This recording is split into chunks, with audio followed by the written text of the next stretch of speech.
নদীর বুক চিরে যে গর্বিত বেশি বেড়াতো, আজ সে থেমে গেছে। চিরবিদায় সুরবিনয়। একটা সময় ছিল যখন লঞ্চ মানে সুরবিনয়, ঈদের ভিড়, চরমনায় রিজার্ভ কিংবা হুট করে সিদ্ধান্ত নেওয়া কোনো পিকনিক।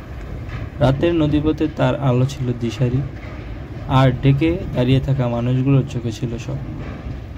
2015 সালে প্রথম যাত্রা শুরু করে, আর 2025-এ এসে নাম লেখালো ইতিহাসে। কত শিশুর শৈশব জড়িয়ে আছে এই লঞ্চে।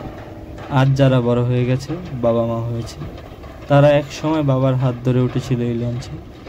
সুরবিনয় ছিল শুধু একটা লঞ্চ নয়, এটি ছিল ভাসমান আবেগ, হাজারো মানুষের জীবনের অংশ।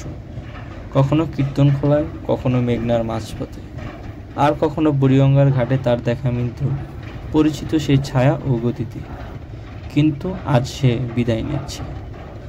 না কোনো সাইরেন বাজলো, না কোনো আনুষ্ঠানিক বিদায়।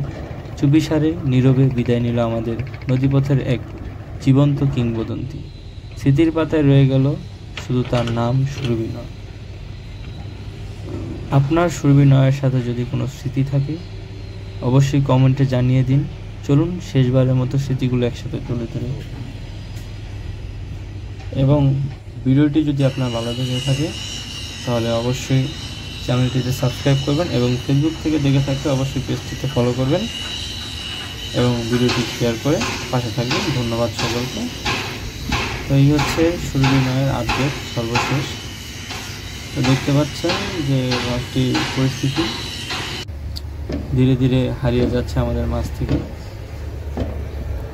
তো আজ সুরবিনয়ের সেই কভারেজটাই করলাম। দেখছেন যে ধীরে ধীরে সব কিছু খুলে ফেলা হচ্ছে। সামনের আলনি খুলে নেওয়া হয়েছে এবং যত রেলিং রয়েছে সেই রেলিংগুলো খুলে নেওয়া হয়েছে।